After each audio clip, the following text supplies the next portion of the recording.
Yeah. So let's play a game. What? But I still think it's an interesting conversation. Wait. Sacks or quarterback stat. Oh, hell no. Still got a few more to go. Slow down, baby. That's fair. Finish him, Daddy. Additionally, Do you want to guess the last two? No, it's my turn. Because of how dangerous he is with his feet. Hold up. Wait a minute. And I think there's an interesting conversation. No, God. You know, that's just the nature of the beast in this business. Daddy. Well, everybody, welcome to the big show. I am Paul from Hashtag Sports. Ryan Lasel, there we go. Hey, buddy. So here we are yet again on another Monday night. So let's talk Buffalo Bills. First off, thanks to our sponsor, Mr. Rodgers Homes. If you're looking for real estate in Arizona, don't forget, hit up Sean. All his information is in the description of this video. Hey, Ryan, so the Bills are doing Bills things, right, and hiring people because 'tis the season. A couple moves that, again, I think we've talked about this in the past, right, where sometimes it's not necessarily the coordinator hire, but it's kind of like the pieces around the coordinator hire that are really important. Like when Ken Dorsey was named offensive coordinator, they built sort of a shell of former offensive coordinators around him, right? While that may not have been his staff that he was choosing, the front office may have chosen some of those folks based on previous relationships. It sure does look like Joe Brady is building himself a very familiar staff. So let's talk about the coaching staff so far. I said that I really wanted to make sure that we had a defensive coordinator who's called plays before, a stalwart veteran. We are nowhere near that. A stalwart NFL veteran, but not a defensive play caller. Offensive coordinator, very tenured, right? But never been the guy because it's always been under Payton and now under Brady. So let's break down some of these coaching decisions and let's talk about them. How have you felt about the coaching staff hires so far?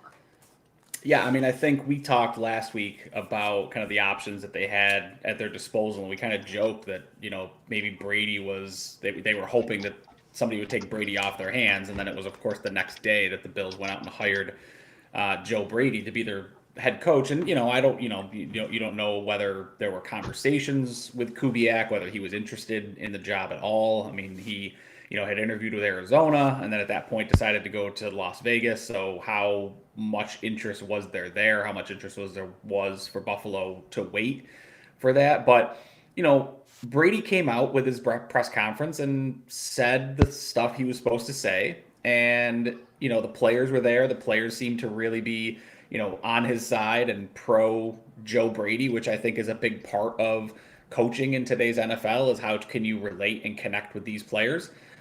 So check that box for Joe Brady. And then what came out during the press conference with Brandon Beane was, what did we find out about Joe Brady that we didn't know? And that was like the defensive approach that he wanted to take to this football team. And I think it's a defensive approach that a lot of Bills fans have wanted for some time that you just weren't going to get with Sean McDermott, right? He wants an attack style defense that shows a lot of blitzes, shows a lot of man-to-man coverage on the back end, a lot of, kind of stunts and a lot of wrinkles to the defense. And that was never going to be Sean McDermott's style of defense. Sean McDermott's style was always, a lot of pre-snap shifts, a lot of show one coverage and throw another one at them and hope that generates your pressure, right? He didn't do a lot of blitzing. He didn't bring pressure in big moments like you see from some of these guys like Spagnuolo and Schwartz. They like to bring pressure in those big moments when teams need to make a play. And that was never going to be Sean McDermott. And you go out and you get a guy in Jim Leonhard who's familiar with Buffalo, familiar with the fan base, and familiar with the city.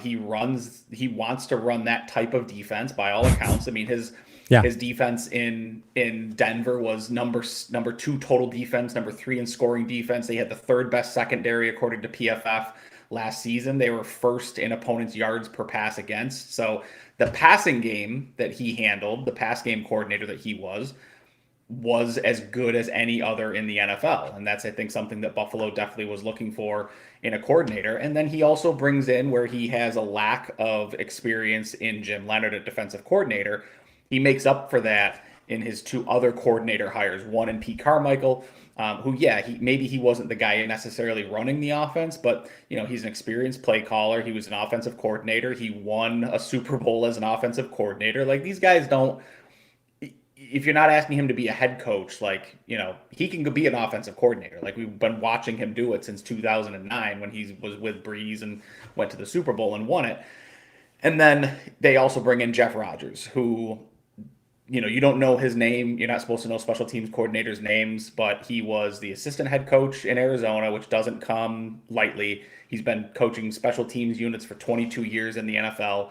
So, where Brady and Leonhard may not have the best of experience in terms of play calling, game management, things like that, he brings in two guys that very much have that experience. And I think that's where my mindset kind of shifted when I saw the Carmichael and Rodgers hires. It was kind of like, okay, like, maybe Joe Brady understands where his weaknesses are going to lie when it comes to being a head coach, right? Maybe he understands some of these things that he's not going to grasp, like offensive play calling in big moments, timeout usage, challenge usage, like all of these things that we know Sean McDermott struggled with, but it seemed like he wasn't willing to admit he struggled with. He's bringing in two guys that have been around the block. They've been in the NFL for decades and decades, and he's got familiarity with them, right? Brady coached under Carmichael in New Orleans. That's how they know each other. Jeff Rodgers has been around the league for quite some time. There's familiarity now with this Arizona staff, right? Because they just went out and they brought in Drew Terrell today, who's their wide receivers coach, who comes from Arizona, played at Stanford. He was a standout at Stanford. So they're bringing in a lot of familiarity, but a lot of experience at the same time. And I think they're putting together, from what it reads at least, a pretty well-knit coaching staff, which is not something you had in Buffalo under Sean McDermott. Sean McDermott was very totalitarian in how he ran things. He wanted yes men. He wanted guys that were going to run his scheme, his system, weren't going to push back. You don't bring in guys like Pete Carmichael and Jeff Rodgers if you don't want guys to push back, right? Because these guys have been around for so long that they're going to challenge the young coordinator in Leonhard. They're going to challenge the young coach in Brady.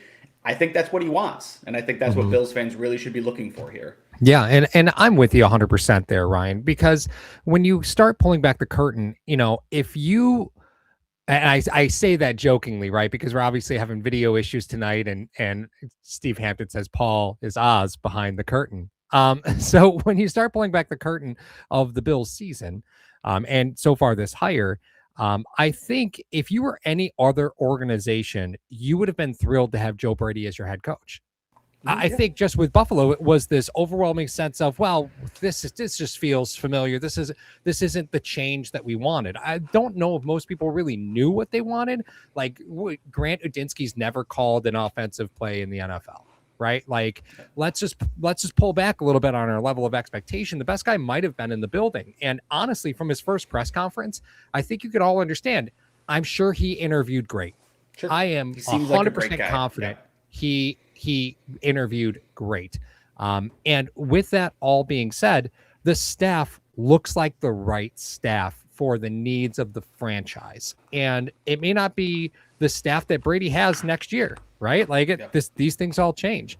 But I think you start looking at the weaknesses and the strengths, and I don't think Buffalo got weaker here. I am very curious what Jim Leonhard's going to want to do defensively. And I think there's still a lot of a big enigma around what Buffalo is going to do defensively. And if Joe Brady thinks he's going to step in and call both sides of the ball, that's very like that is territory that is only heralded for the most elite of coaches in the NFL. And it certainly would be rare to see in today's NFL to see a coach call both sides of the game. Like, I know those rumors are swimming around. Do you actually think that's what we're going to see once the season comes? No, I mean, again, I don't think you bring in a guy like Carmichael to be your offensive coordinator if you're expecting to do it all, right? Like, I think he's just got too much experience under a guy like Sean Payton who did do it all. And I think, part of that is, hey, you're not there yet, right? Like, you're not on Sean's level. You're not on Andy Reid's level. You're not on, insert name of guy here who does it. And there's maybe 4 or 5 guys that truly call both sides of the football. And I think I would hope at least that Joe Brady had watched Sean McDermott over the last few seasons and saw some of the struggles that come from trying to do both, right? Because Yeah. say what you want about Bobby Babich. Like, he was not calling the defense. I'm not going to be convinced that he was calling the defense. That was Sean McDermott's, Yeah, hard sell for me too. Yeah, Yeah, hard I mean, sell for me too, Ryan. Yeah, absolutely. And then you saw the areas where that caused things to slip, right? Defensive timeout usage and bad challenges because you're trying to get in position, and just like conservative play calling because you wanted to keep your defense off the field or buy them an extra 45 seconds of rest before that third down play. So all of those things started to bleed together, and I think hopefully Brady realized that, like, to have a handle on the game, you've got to be able to take a handle on the whole game and not spend portion of the game worrying about what your offense is calling or meeting with your quarterback between snaps or what's the film say. So I think bringing in these experienced coordinators, bringing in a guy like Leonhard who wants to run his defense. Brady's like, I don't need to worry about the defense. Offensive side of the football, he's got Carmichael. He's going to have his input. It's going to be his offense that he wants to run, but Carmichael's the experience in terms of calling the plays and things like that. And that's an opportunity for him to say, hey, he's called an offense for a guy who wants to run a specific offense. Like, we can do this together, and I can get him on the same page and move forward. And he's starting to add, Festus brings up a good point. Like, he hired an outside linebackers coach. Like, when's the last time this team has had an outside linebackers coach on it? Leonhard's brought in a guy who looks like he could go out and play off outside linebacker right now. So, I think they're going to be doing some different things that this team has not done in a while. And hopefully that's, we were sold on for the last 9 years, trust the process, right? Like, he's making the right hires. He says the right things at the press conference. Like, I'm willing to let him give it a shot. Yeah. Yeah. And I will tell you, I do find that this will be an easier transition for Brady because the players, I think, buy it. Yeah. Right? Like, you're not reestablishing culture here. You're now just extending and building. Like, the culture reestablishment has happened. When you bring in a new head coach that would be unfamiliar to the building, I think there has to be a reestablishment. It's like getting a long-term substitute in English class, right? Like, for the next 3 months, things in the class are just going to feel different. Whereas with Joe Brady, this is just the way it's going to be now, right? Like, it's a familiar face. It's a little bit more comfortable. It's not a stepdad-ish, right? Like, it's okay in those respects, but there's still going to be major challenges that I just don't know if, from a defensive side, the Jim Leonhard hire is the one that still kind of gets me, right? Because that was the side of the football that I was like, man, I really would just love to see just a boss come in and take over. And I don't really feel like we're there. And I know it's still young in that process, and there's still, defensive assistants to hire and things of that nature, but I just don't feel comfortable on the defensive side of the football just yet, because that, again, like, I go back and I look and say, what were the problems on this team? And I don't know if we've solved those yet from a coaching staff perspective. I mean, am I crazy for thinking that? Because I feel like a lot of Bills fans are on the same page there. Yeah, I mean, I think one of the things we have to acknowledge is one of the complaints about this team was it was built to run a Sean McDermott defense, right? And I talked about it at the beginning of the show, like, that's not the defense that they're going to try to run by all accounts. Like, Jim Leonhard's not going to run that conservative, generate pressure with great coverage on the back end defense. Like, he wants to blitz, he wants to be aggressive.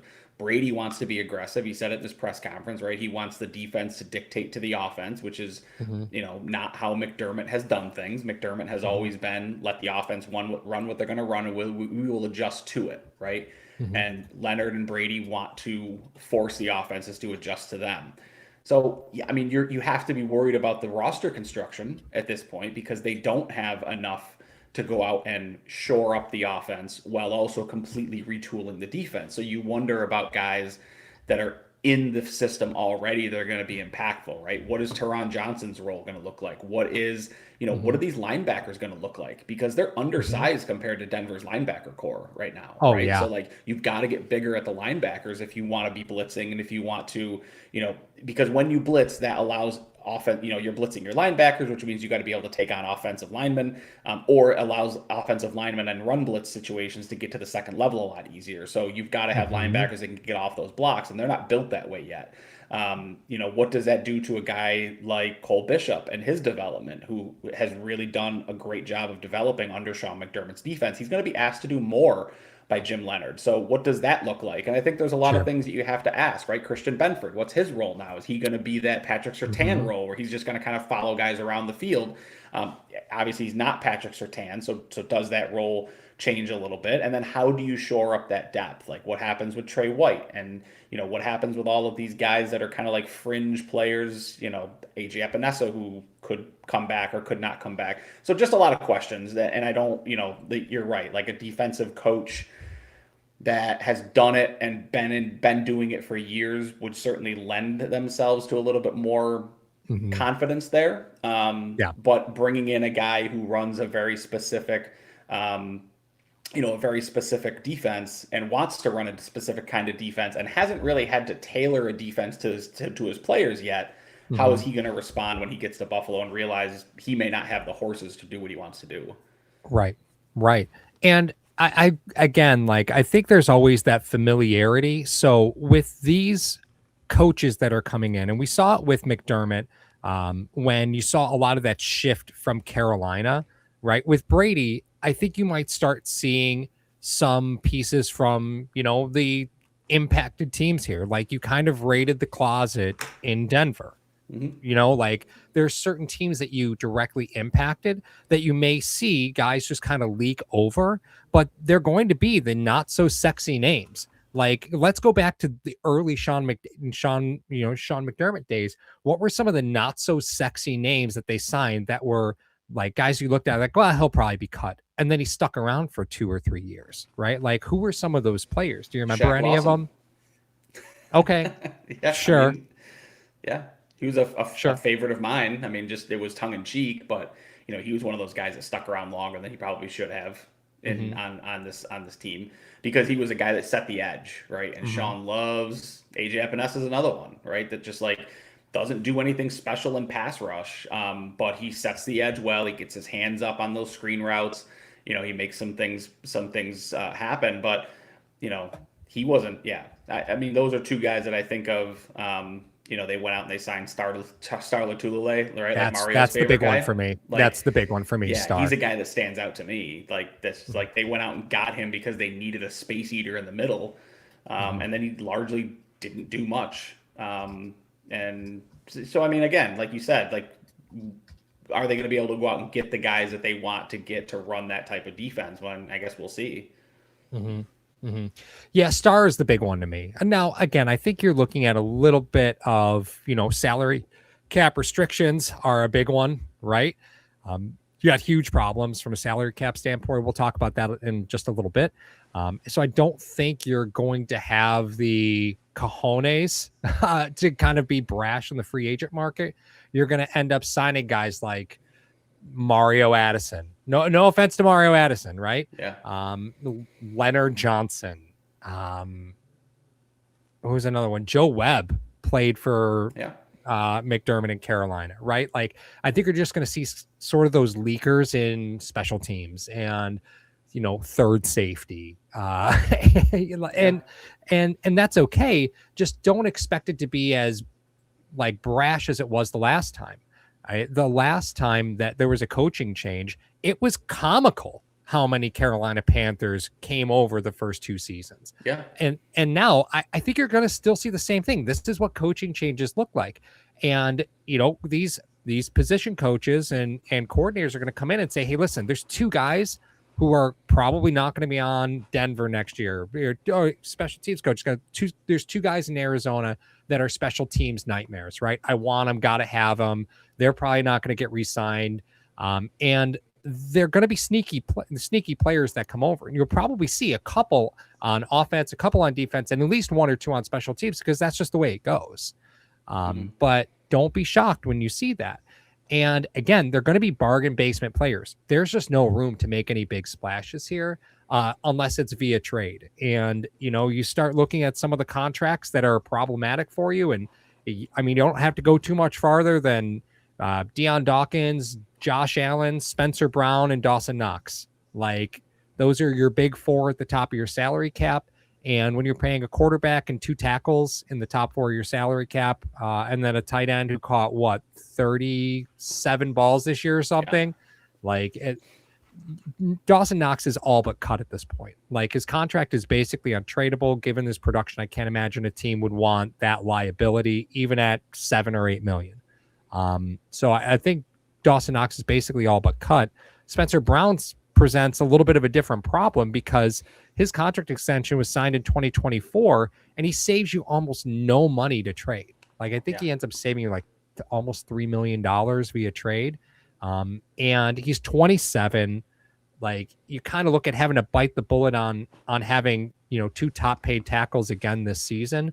But I don't want to say you have to restructure Deion Dawkins, but you just have to restructure Deion Dawkins because I don't know if you can move him any other way. Yeah, I mean, at what point do you? I mean, we talk about Spencer Brown at 27. Like, Deion's 31.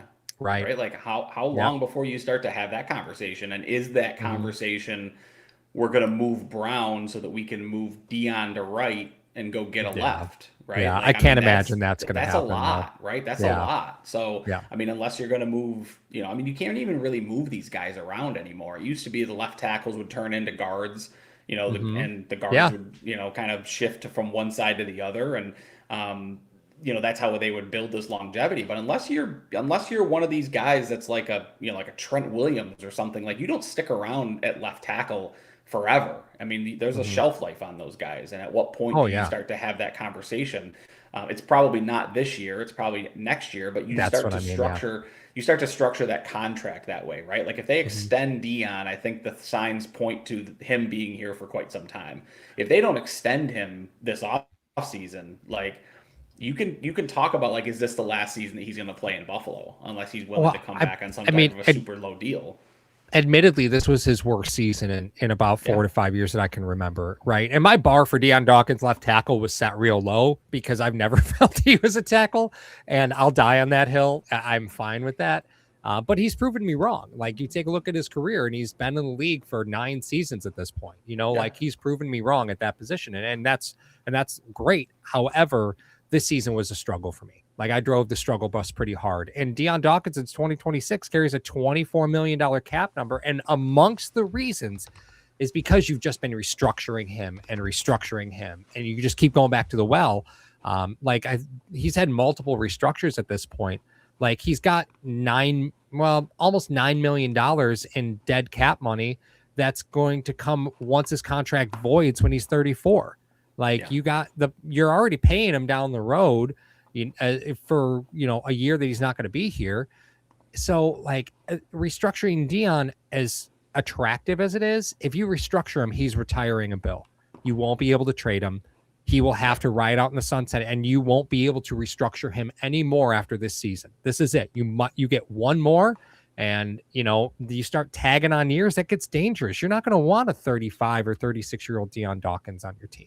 Like, no offense to Deion, but at the dollar that you would have to have assigned to those calendar years, it's just too dangerous. It's just simply too big a liability. Yeah.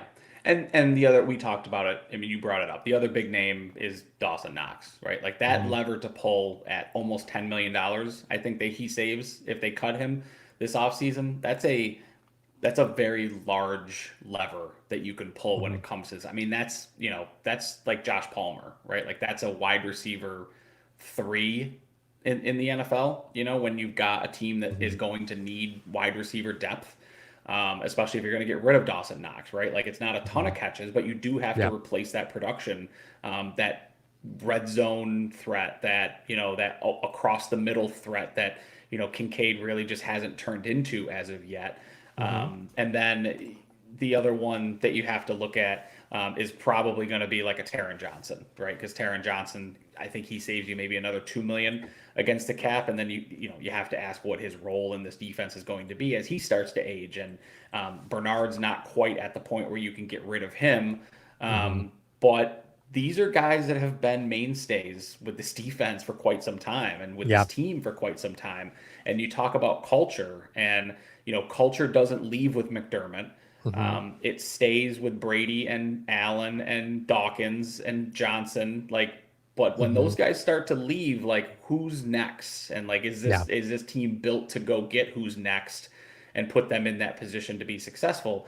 I think that's left to be seen here. And I think a lot of it's going to be based off of how they start to act as the draft approaches, right? Like, are they dealers in the draft? Are they trying to acquire draft picks? Whereas in the past, they might have packaged them and tried to move up to get a couple of impactful players. They may start to build some depth by doing more trade backs or moving a player for, maybe not equal value, but, value, salary relief, as well as a pick, right? Like, that's a very real possibility this offseason. Right. Well, and we talk about void years, and Bean had been doing this, pretty consistently for like the last 3 seasons of just packing void years in. Like, the way that you can make money just kind of happen is when you take a player. We'll just use Joey Bosa's contract as a perfect example, right? So Joey Bosa's contract was really $12 million, right? That's really the way it broke down to, was about $12 million. But he was only he was $5.3 million in 2025. So how do you make that happen? How do you turn 12.5 into 5.3? Well, you do that by making a huge number of void years that just simply don't exist. So while Joey Bosa is not going to be rostered this year, he's still counting $7.2 million against your salary cap, and there is nothing you can do about it. That money is there. You can't post June 1st cut him. It's money that was paid into years that were triggered upon the end of the season that are voided. They don't exist, but you still have to account for the salary in this upcoming season. So Joey Bosa is going to cost you $7.2 million to not be a Buffalo Bill. And it's just because he signed a 1-year, $12 million deal that was really 1 year, 5.3, but you had to account for the other 7 on the backside. Well, that 7's coming here now. Like, and there's no way to avoid it. The only thing you could do is sign it to another 1-year deal for a lower minimum salary. But again, you're still just, you're just ripping the Band-Aid off slower. And that money is unavoidable. And unfortunately, there's a lot of players on this team who will find themselves in similar situations. Teron's another example. You brought up Teron Johnson. Teron Johnson has 3 void years in his contract, right? Like, and when he signed his deal, it was a 3-year, $30 million. $19 million is guaranteed. Like, so you can't just sign guys to extensions in 2024. They play 2025, and in 2026, you're like, yeah, you know what? We're probably best to move on. No, that's a bad extension, right? Like, if you're not clearing the guaranteed money in the deal and then saying, hey, we have to move on from this player, then that's a bad deal. And those are the deals that I don't think Bean gets enough smoke for, right? Because I get what you did. I know you were looking for an impact player. You thought Joey Bosa was the guy. You took a swing. That swing didn't hit as big a home run as you thought you wanted. Teron, I'm sure McDermott was banging the table for Teron Johnson. You got him an extension, but now you make a coaching change, and there's multiple players on this roster who simply aren't going to fit most other schemes that a new defensive coordinator is going to want to run. Right. I think Teron Johnson falls in there. You have Matt Milano. You're paying Matt Milano $11 million this year on a void year. Like, you got almost $20 million assigned to players who aren't going to play for you this year. And you're already in salary cap hell, and that's, again, like, just a product of, this is where the people who said you should have fired Bean have a great argument. Yeah, I mean, I agree. And I think the other thing that this impacts is it's decision time for some of your young players, right? Like Osiris Torrance, we've talked about him more than a few times. It's decision time on him, right? You've got to decide if you're going to re-sign him to some type of a long deal, or you're going to have to move on from him, because if he finishes the end of this season without a contract, you're going to lose him for nothing. The other one that you have to make the decision on this year is Dalton Kincaid. Are you going to pick up his 5th-year option? Or are you going to look to move him in this, while he's still got some trade value? Because then that brings back the conversation of, well, do they keep Dawson Knox for 1 more year? Because now you're getting rid of Kincaid instead, right? You can't get rid of both. This offense can't afford to get rid of both. Ty Johnson is a guy that is only on 1 year left of his deal, and we see what Joe Brady thinks of him as a player, because the wheels kind of came off when Ty Johnson had to come off the field in favor of Ray Davis in the playoffs. And then there's these young guys that haven't quite developed or really gotten a chance to develop yet, like Landon Jackson. Like, what do you do with him? He's a second round pick or a third round or whatever he was, right? Like, and he did nothing for you this season. There's cap relief there if you decide to get rid of him because he's only in his second year. Dorian Williams is another guy. Taylor Rapp is a guy that, like, all of these guys you've got to make decisions on, and some of them are easy, right? Like Rapp, that's an easy decision, I think, for almost anybody. But Dorian Williams is a little interesting, right? Because Dorian Williams very much plays that Jim Leonhard aggressive style of defense. He's a downhill linebacker. He sees ball, gets ball. Very much different from like a Matt Milano, who's much more anticipatory or much more undersized, and he's got to beat guys to spots. Like Dorian Williams is that kind of that missile linebacker where it's like the ball's going right, I'm going right, and knocking anything in my way out of the way on my way to get to the football, right? And like that's what Jim Leonhard wants to run. So do you pay him? And then how do you free up money to pay him? Because he's on his last year of his deal after this year. Yeah, so, sure is. Like these are all guys that have been like, well, they're nice role players in a McDermott defense, right? They're not impact guys. They're nice pieces to have, so we can go get another one if there expires. Well, now you're stuck with these guys that McDermott viewed as necessities, Matt Milano and Terrell Bernard and Teron Johnson and Greg Rousseau. And now you're looking at a defense coming in and it's like, Dorian Williams really fits this defense a little bit better, right? Like, now what? Like, now how do you make that pivot? And that's going to be really something that's going to be a challenge for Bean. And it's really going to take to task, like, how much of what Bean did was because McDermott wanted it done. And then does Bean really have the ability as the contract gangster or whatever they call him, right? Like, can he get out from under these deals? Can he figure out a way to make the cap work and still be able to retool the defense and get yourself into a position to be impactful? Because you're going to have to use your draft capital on offense this year. They're just too depleted at that position, depth-wise and talent-wise. Well, I'm so excited about this comment from Steve. He said, this is a good year to move Bernard to outside linebacker.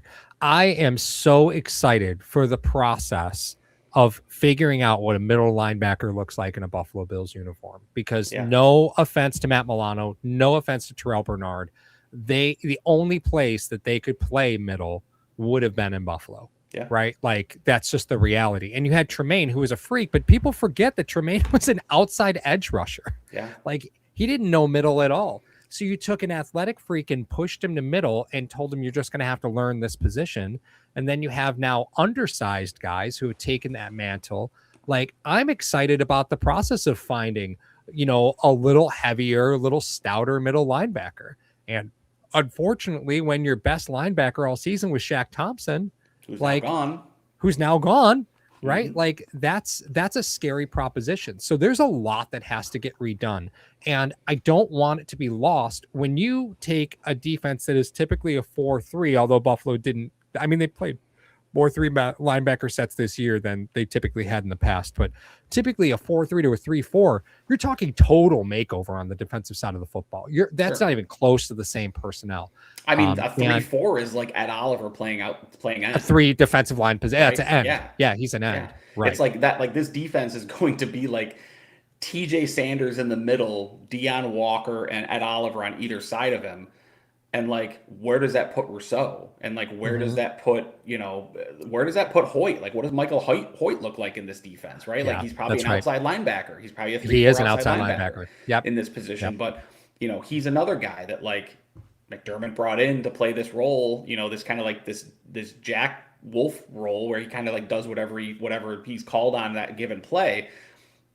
What does his role now manifest into, right? And then the other name that I'll just throw out there that's an easy decision we kind of talked through was like Tyler Bass. Like, he's gone, right? Because that's $3 million. It's $3 million. Like, there's no reason to keep him around. So, I mean, there's levers that they can pull, but the problem is that when you pull those levers, like, you've still got to backfill those positions. You've still got to go out and make decisions on some of these guys we already talked about. Like, and then, Epenesa's gone.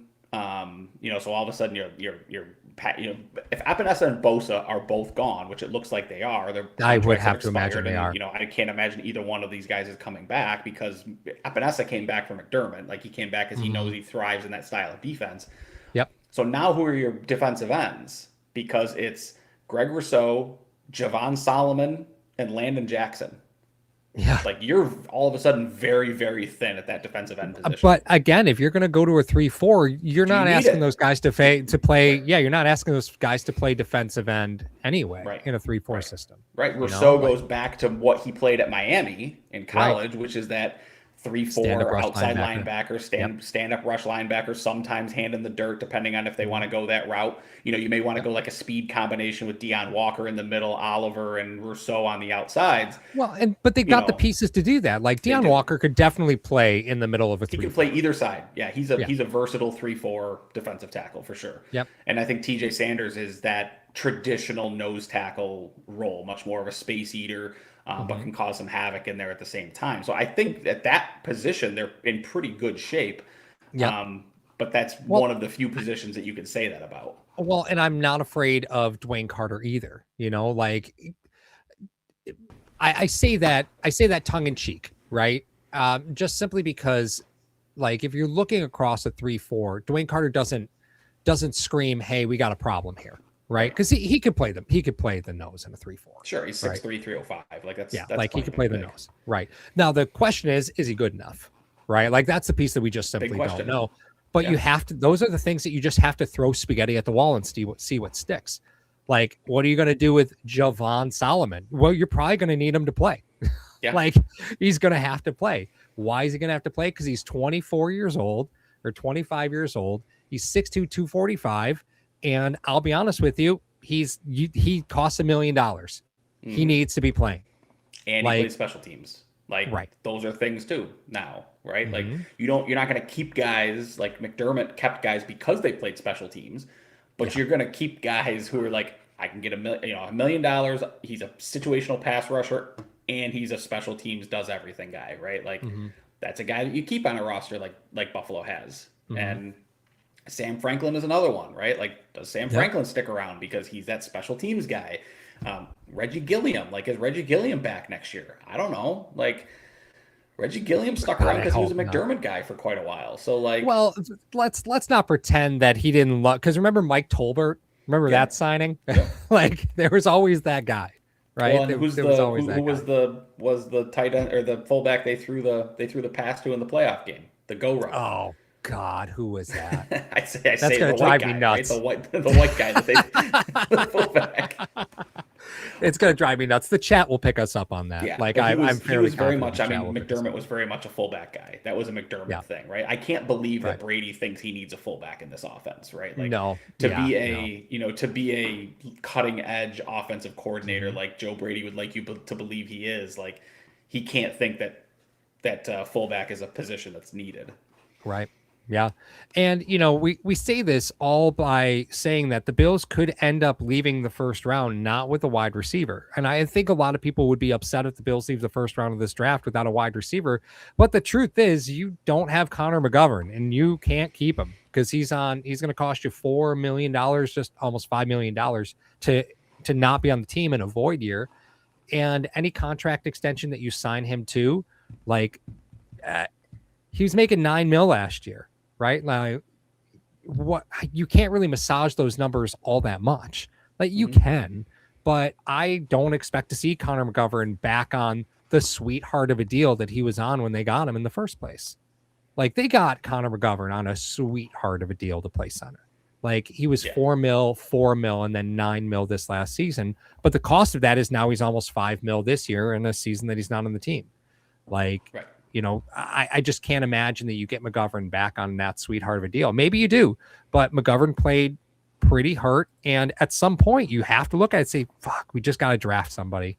We just got to put our faith and just draft a dude and walk out of the draft with a center in the first round. Right. Yeah. Like, there's more wide receivers available later in the draft. We've seen them take that approach in the past. As much as it begrudges most of the Bills fans, you have to start doing things like that. You have to go back to your roots of finding and developing. And that's where you got Spencer Brown. But now Spencer Brown costs a lot of money. So now you got to find a few more linebackers, right? Now you got to find a couple more corners because you were minus those. Like you can't afford to miss on the elims. You can't afford to miss. Like I like Cole Bishop, but I like Cole Bishop right. It's the and part of that. And like, I'm not comfortable with Jordan Hancock yet for obvious reasons, right? I'm totally fine to not see Taylor Rapp in a Bills uniform again, but you just can't continue to have these mishmash of players that are good role players. You have to go find studs and then the talent will develop around them. Well, and that's the one thing that the Bills defense I always felt kind of missed was they missed that dude, right? And then let the talent develop around him. Yeah, and I mean, at a certain point, too, like, you have to, like, Bean has to be looking at some of these guys, like, you know, Cedric Van Pengranger, right? Like, you drafted him to be your center of the future, right? And now he's 24 years old. McGovern's gone. So, like, you know, it's shit or get off the pot time with him, right? Like, he's either your center of the future or you've got to admit that you drafted the wrong guy and you're going to give up on him. Because if you go out and you sign a veteran or you try to bring McGovern back or bring in another guy on like a short, you know, team-friendly type of deal and, you know, SVP is still on the team, like, what are we doing here? Right? Like, what are you using this draft capital for? So, I mean, that, you know, that's an example of a guy. And then you've got these guys in the secondary, like you mentioned, Hancock. And like, you drafted these guys to be the next behind. And at a certain point, you've got to let them be the next behind. And I think I would guess, knowing what you know about this interview process, like a lot of these questions were asked of these coordinators, right? A lot of these questions were asked of, you know, Jim Leonhard. Hey, how do you see Jordan Hancock fitting into this team? What do you see Cole Bishop's role being? What do you see Teron Johnson's role being on this team? Do you see a role for him on this team beyond this year, right? Like, because these are all things that you have to figure out. And if you're Bean and you're involved in these interviews, like it sounds like he is, like, you've got to know these things because you've got to start building, you know, you're already building your draft board, but you've got to start, you know, refining that draft board at this time. You got to start targeting guys at the Senior Bowl. You got to start targeting guys at the Combine. Like, all of this comes very, very quickly. So these are all conversations they're having. I don't expect a big move in the offseason, right? Like, I don't think they're going to go out and get some massive deal, some massive player to be like a side of the ball changing player. I think they're going to largely have to build this roster in the fringes, you know, and kind of in the periphery, because they're going to have to win in the margins this year. Like, they're going to have to win in the margins and hope that the defensive scheme that they produce, along with the offense that they can run through Josh Allen and James Cook, is enough to go out and win a ton of football games next year, and hope that the coaching has gotten better all the way around so that you're not beating yourself. You're not putting yourself in a position where a non-called defensive pass interference penalty or a bad possession interception goes against you, and that's a game-changing situation. Like, good teams don't put themselves in positions for those things to lose them football games, right? Like, correct. The Chiefs don't put themselves in a position where a non-defensive pass interference penalty changes the game against them, right? Like, good teams don't do that. So how do you go out and be a good team that doesn't put yourself in that position? And I think they're going to have to do it again in the fringes,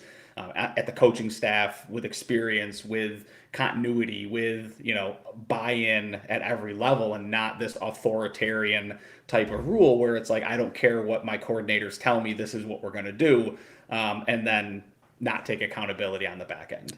Yeah. And, you know, unfortunately, I think what you're going to see is you're going to kind of start seeing, to go back to something you had said, I'll get to the point that I was about to make. To go back to a point that you had mentioned, you can't ask the questions of, you know, tell me what you see in the future for this guy in your organization, because they've already been burned by Terry Pugula talking about Keon Coleman. Right. So there isn't a thing that anybody at One Bills Drive is going to say to disparage any player that's currently under contract, not right? the public eye. Not in the Absolutely least. It's not going to happen, right? You could ask them how great a year they think Tyler Bassett's going to have. There isn't a single person on one Bills drive with these. He's going to be wearing a Bills uniform in 2026 because you simply just need the money, and kickers are replaceable at basically league minimum. I think this season proved that. And, you just wish, say, hey, Tyler's a very talented player and we think he's going to have a great season in 2026. That's going to be the answer that you get. Right. And that's the answer that you should give, because you should not be giving away leverage. Like, I'm still of the belief that if you're going to get rid of O'Cyrus Torrence because you can't re-sign him, O'Cyrus Torrence is a team that he's a guy you trade. He's going to save you like near $4 million if you trade him. And they did it with Wyatt Teller, right? Like, they've got. Well, I mean, they got peanuts for Wyatt Teller, and he wasn't starting. Like, Torrance has come in and been a 3-year starter. Right. And with where you drafted him, you don't get a 5th-year option. So this is the last year of O'Cyrus Torrence. Do you ride that wave and just say, listen, $4 million for O'Cyrus Torrence is a pretty good deal for a starting guard? We're willing to just take our lumps and not gain anything on the other side of this. Yeah. Right. Gets us through the hump, because maybe trading O'Cyrus Torrence because now you have to draft somebody and you still have to fill that position. It probably doesn't save you as much money as you really need to make it worth it. But those are the decisions that Beane's going to have to make. And if O'Cyrus Torrence gets traded, people in Buffalo are going to lose their minds, because this guy's been a 3-year starter, and you trade him for anything below a second round will just be seen as heresy, right? Like, it'll be seen as a terrible move. But guards aren't worth that much. Like, unless your last name is Nelson, your first name's Quentin, you're not worth it at the guard position for anything above a 3rd round. Like, the guards get traded at 3rd, 4th, and 5th round picks at maximum value. Yeah, and I mean, like we said, Torrance is a guy you've got to make a decision on, and maybe for continuity's sake, he's here through this year. You start preliminary conversations like, hey, where's your ballpark? Let's see how your season goes. You're maybe behind the scenes hoping for a little bit of a noticeable bad year. But I mean, even for a guard, like, to be noticeable bad, I'm talking like on film and not necessarily on the broadcast, right? Because you got to be really bad for them to notice that you're playing as a bad guard. But, I mean, if you're going to move on from McGovern, and you've got a young player in Van Pangranger that's going to step into that center role, like, I'm not sure you want to get rid of Torrance this year. Maybe you want him to be here through the year to kind of guide that kid through, because what's your other option? Like, David Edwards. Re-signing David Edwards. Yeah, and then Alec Anderson, right? Like, those are your two options at guard right now that are on the roster. So, you've got to think about that from a replaceability perspective. But and then somebody did throw in the chat, by the way, it was Pat DeMarco. That was the fullback we couldn't think of. Oh my God! Yeah, thank you so much. Yeah, thanks. So, I mean, all that to be said, like, the cap goes up, right? So some of these problems, you assume the cap will go up year after year. You and I are both believers that can only happen for so long, right? Yeah. You can't keep growing exponentially. It's gone up, I think, $100 million over the last 10 seasons. Like, that's crazy, obscene. I can't imagine it continues to do that, but we said that 5 years ago that we didn't think it could keep doing that, and here we are, right? So, you build some of that in when you talk about these void year situations. But this was the year that was this was the year. Yeah. This was the year, right? And if this, I hate to say it, right? But with as many bombs as went off in your salary cap for 2026 year, if 2025 didn't cost McDermott his job, 2026 would have cost McDermott and Beane their job. Yeah. Because there's just no leverage in the salary cap as it stands, because you've sold so many future years to get what you already got. Like, turn around and look behind you. That we now have to pay the cost for everything that's behind us. And the most affordable way to rebuild your team is via draft. And I think there's a lot of people who feel very uncomfortable with that. They feel comfortable in the 4th, 5th, and 6th rounds, which are probably the most uncomfortable for most teams, but they feel very good in the 4th, 5th, and 6th rounds about that. But in 1 through 3, you just have to go back to the draft history and say, man, I just don't feel I get value at those picks. And right now, you have a lot of spaces to fill. Like you've got a lot of spaces to fill. And what's the best approach? Do you continue to double down early in the draft and find guys and just go get your studs and then fill the rest with whatever you can find?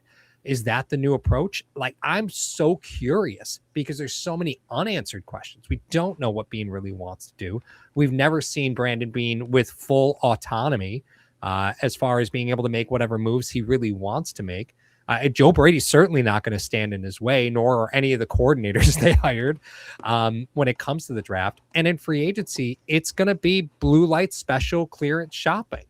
And you're going to get names of guys who you're just not going to love. And you're going to see guys walk out the door that you're very familiar with. This is a regime change, but it's not only because of the coaching staff change. It's because of the cost of the 5 straight division titles. Right? It's the cost of trying to keep your quarterback upright and healthy. Like, I'll be honest with you. If you go back and look at the draft class from Josh Allen and every quarterback drafted since, Josh has been pretty durable. Yeah, right? Yeah, absolutely. And I understand he played with a broken hand last year, played with a broken foot this year, right? So I'm certainly not absolving him, but there is going to come a point very soon where that will no longer physically be possible for him to just power through. And you've paid the price to keep an offensive line intact in front of him. At some point, you're going to have to take some chances there. And this might be the year. I think you just kind of have to look at that as a reality. You got to start disassembling that offensive line and trying to find a way to make it better faster. Yeah, and the question is, do you feel like you have the draft capital to do that? You've got 8 picks, right? 1 in each of the first 5 rounds, and then 3 7s. That's your draft capital this year. So, some of those questions that start to come up is, do we have the ammunition to go fill those holes that we feel like we need to fill? Or do we need to pull the trigger on a trade and move a player to pick up an extra piece that we can use to either trade up or to add some value, add some depth position? So, I think there's just a lot of questions that I think that this team is hopefully working on internally to answer, because now we're past the coaching aspect of things, right? You've got your guy, supposedly. Joe Brady's your guy, right? That's what Brandon Bean said when he hired him. And then Joe Brady went and got his guys to run what he wants to run. Got some experience. He got some guys that have been around the block. He got a young gun at the defensive coordinator position that was getting head coaching thoughts. And now it's up to Brandon Bean to go get these guys the players that they need to run successful schemes. And this is kind of where the rubber hits the road for Brandon Bean with his new role. And for everyone who, kind of alluded to maybe Bean doing some back channeling, to get McDermott out of there or whatever. I mean, again, I said it during the last time and I'll say it again. Like, you cannot blame the guy who won in a situation where the owner created an opportunity for one guy to win. Like, you can't be mad at the guy who won. What you can be mad at is the owner for not just clearing house and getting rid of both guys. But here's where this team is. And this is what you create when you leave a GM in place. He gets to pick his coach. Like, the buck will stop with Brandon Bean this season. And there will be no more. There will be no one else to fall on the sword for him. If this team goes out and underperforms, because you're not going to blame the first-year head coach. You're not going to blame the first-year defensive coordinator. Like, you're not going to blame the quarterback, who's the darling of the league and of the city, right? So, like, I think you go back to some examples that I think people will be more comfortable with. And, like, do you remember when Greg Roman got fired? Right, like, we're in the same boat now. Right, where you fire the offensive coordinator when your head coach is like, got to do something, not firing myself, right? Like, got to do something.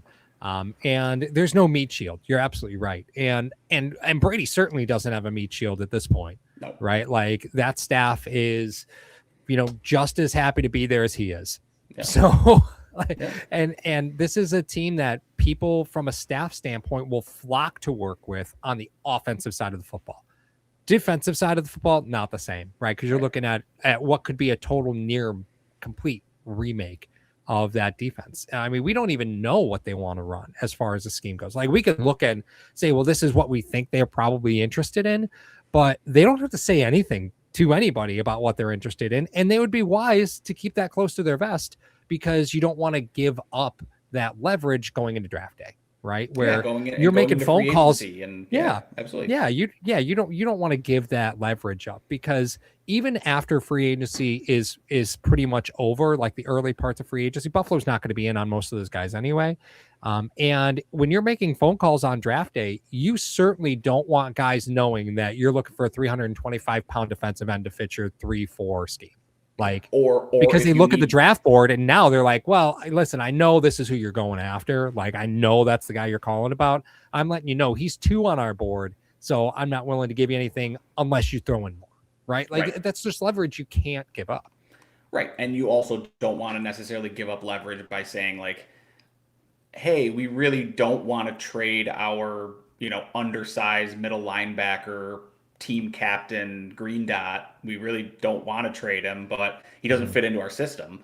Like, you want to be able to make phone calls on these guys and be like, hey, we'd hate to move off of Terrell Bernard. He's a leader. He's great. He's all the good things. But, like, for a third, like, we'd probably think about it, right? Or for a 2, and we'll send a 7 going your way with him. Like, those are all, like you said, those are all conversations where you don't want to necessarily say, hey, we're going to run a base 3-4, and everybody looks at it and goes, well, Bernard doesn't fit in a base 3-4, so he can be had for peanuts if we want to go for our scheme, right? Right, so, exactly. I mean, these are all things that obviously it's gamesmanship. It's been around the block.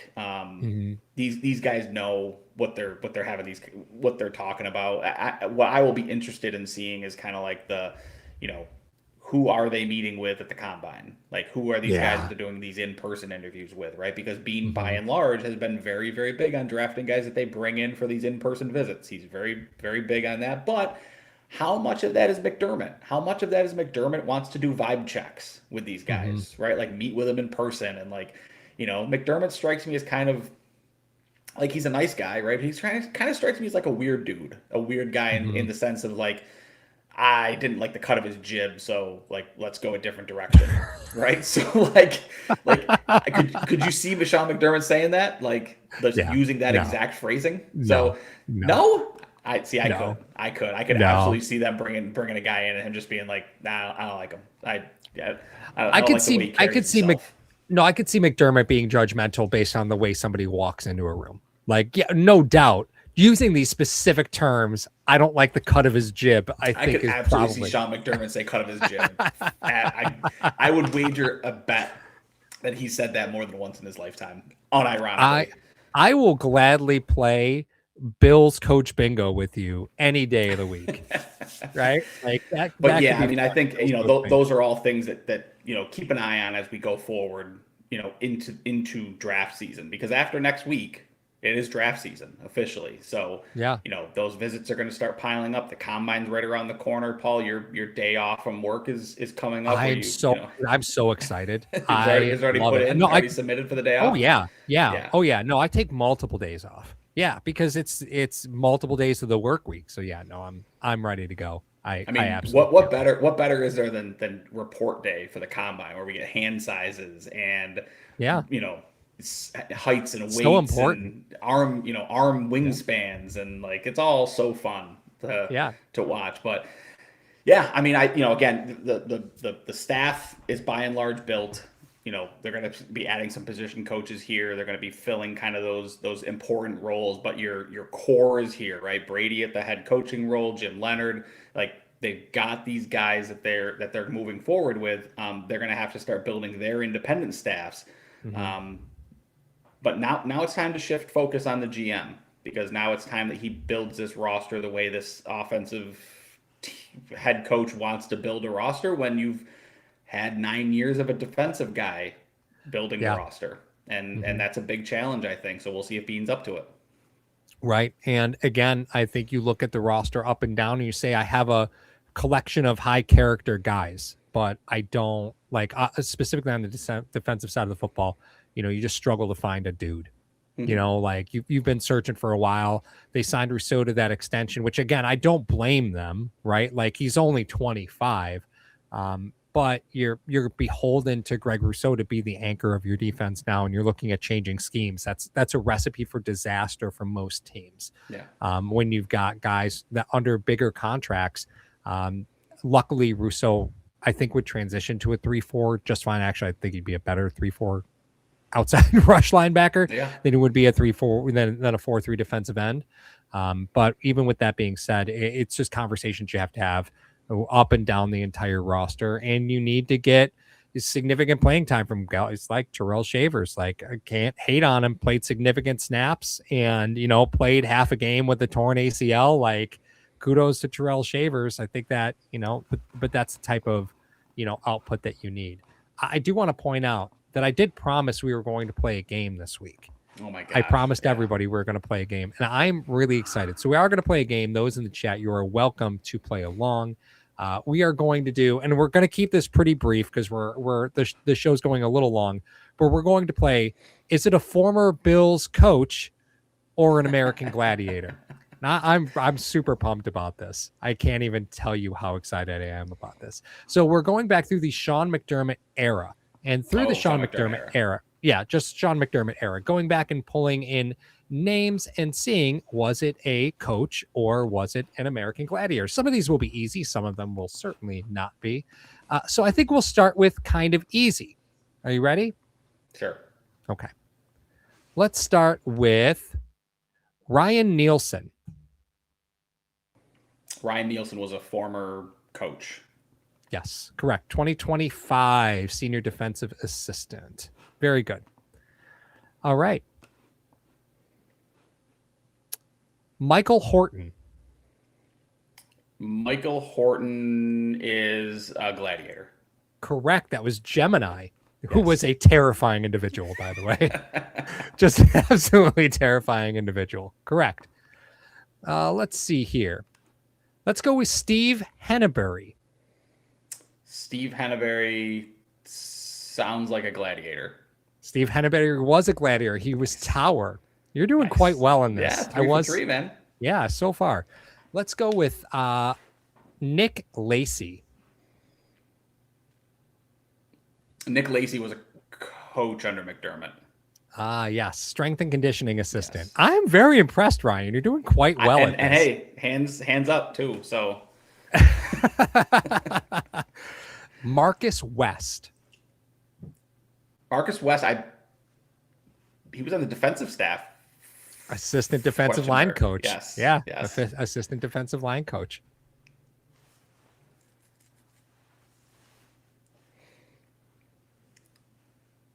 Austin Gund. Austin Gund was a coach. Correct. Assistant offensive lineman. Yes. Offensive line coach. I am actually really, really impressed.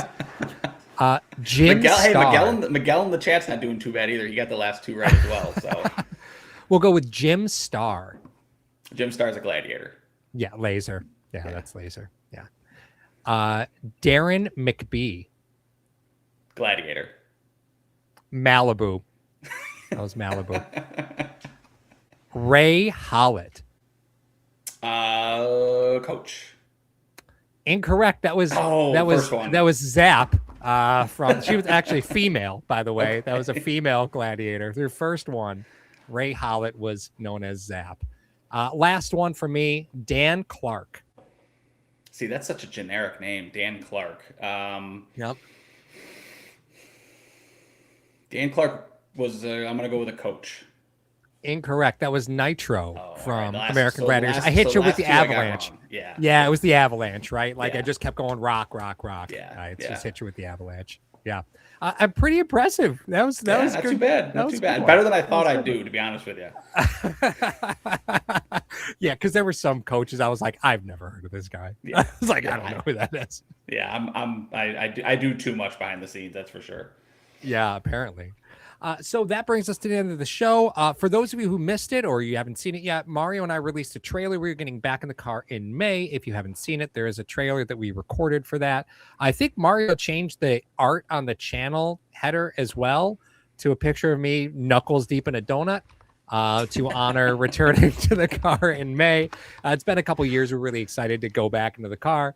And then that's not going to disturb the other live stream content. So I'm excited to get asked to fill in once in a while too. So, I mean, I think I did it once. It was a good time.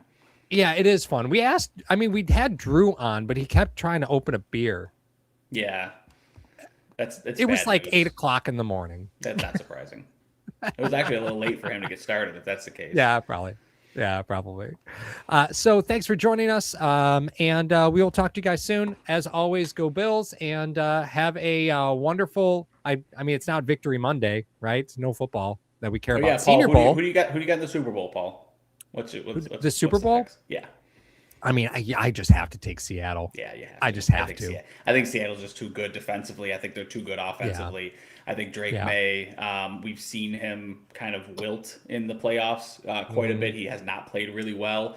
And we saw what an elite defense did to them had it not been Jared Stidham at quarterback. I think you would be seeing a Seattle-Denver Super Bowl right now. So I saw a graphic that talks about the Patriots season, and it was hysterical because it was like it went through their schedule, just whether or not the coach was retained of the team that they played. Yeah. And it was, like coach fired, coach fired, coach fired. And I was like, okay, well, that's not really fair because 4 of the games were two teams that both fired their coach. That's not really fair. So let's remove 4 of the games. And they still had like 5 games that they played where the coach was ensuingly fired. And then they played, CJ Stroud, who turned the ball over 66 times, and then Jared Stidham, and it's like, man, that. What lottery ticket did we need to buy to get that winner? Right. Show me where to buy that lottery ticket. Yeah. I'm hammering Seattle plus or minus 4. I saw 4.5. Yeah. 4.5 right now. Yeah. I absolutely will take them as a 2-score favorite. You and I talked about this, and I said, Ryan, I need the bet that is like the surefire bet because I have no money in my BetMGM account. I am nickel and diming bets to try and build up enough money to make a reasonable bet somewhere. And I have like $6 in my BetMGM account, and I am betting all of it 22.5 under. So I'm taking the under in first half scoring. Yeah. First half scoring under 22.5. I just don't.